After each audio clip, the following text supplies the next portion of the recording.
Another thing that I also want to discuss is some positive, something positive about these street families. And this is what really gives me hope that this situation of street families lying on the streets and living undignified lives on the streets can come to an end. Number one is the incredible truce between the rival street families. There seems to be some unwritten law that this area belongs to this group. That area also belongs to a rival posse. And that is why when Lazarus and Elias and Omagano moves around foraging for beans where they could get food, Lazarus is very keen on finding out the various signs that are sprinkled for rival groups to avoid upsetting that kind of unwritten arrangement. Then again, there is the organization of the Neighborhood Watch. There is a crew that is meant to look for food. That is where we have Elias, we have Lazarus, and Omagano. They look for food and bring the food that they have found at the end of the day. Then there is also the valuable crew that look out for discarded mattresses, clothes, toothpaste tubes that can still be squeezed, and so on and so forth. Then comes the savoir faire and the leadership of Elias. It is incredible and quite interesting and something worth admiring how Elias leads his troop. After a long day at work, he tells his troop that tomorrow we need to sleep. Tomorrow we have a long trek to Osblick. Then again, his amiable nature, his charisma with the kitchen staff at various city hotels and restaurants also enable this group to find food. They call him captain or soldier. Then again, his kind of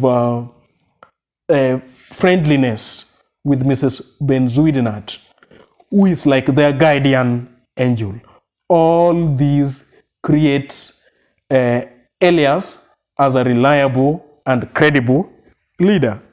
Then again, I also tend to love the camaraderie spirit of these people. When Amos was still alive, through flashback, we come to realize that there was their street pal called Amos who got killed. When he was still alive, the two, Elias and Lazarus, flash back to a point where they could go into a bar, and after going into a bar, they decide to water their throats, and they buy a quarts of Zamalek, which they share. They move to cheap whiskey and then some beer. This kind of camaraderie spirit kind of inspires me.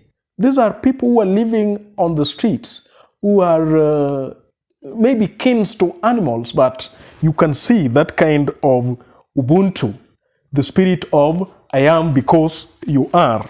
That is also something that I get to admire. It is also quite interesting how the encounter with Mrs.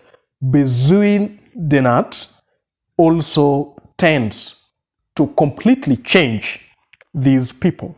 She gives them a plastic bag, some cans of beans, 2 or 3 bananas, a pair of scissors, and other belongings that they need for their everyday use. And it is through this kind of encounter that leads to the talk of hope at the headquarters. And when they retire to their headquarters on Fridays and Saturdays, and they are seated down there trying to revisit the events of the past day, then they remember a group of unemployed people who sat down by the roadside. Elias calls them fools, and they are hoping to paint a room, fix a window, install a sink, and lay some tiles. And Elias comments that they are too proud to be like them, to forage for food in the bins, and they normally sleep hungry. That is when a contrary opinion comes from Lazarus. Lazarus says that the proud people here are those street families who settle for bad food.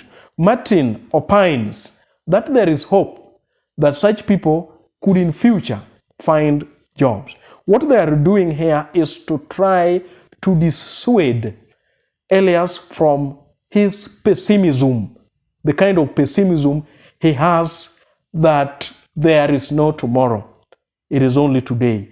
And what the street families need to care about is food, shelter, etc. Then again comes the idea this idea of hope manifests at the end of the story.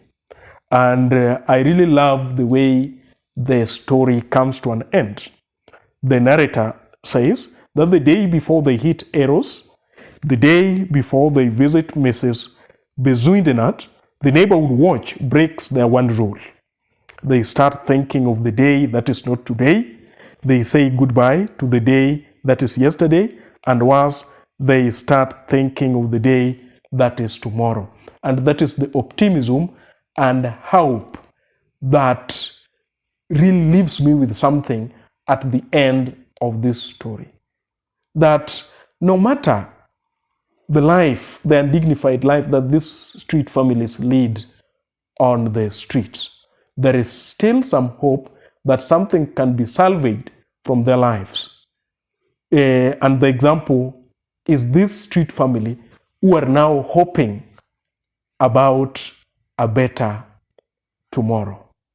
Viewers, if you find the content here helpful, allow me to request you to hit onto that subscribe button and turn on the notification bell so that anytime we produce a video like this, YouTube will automatically notify you.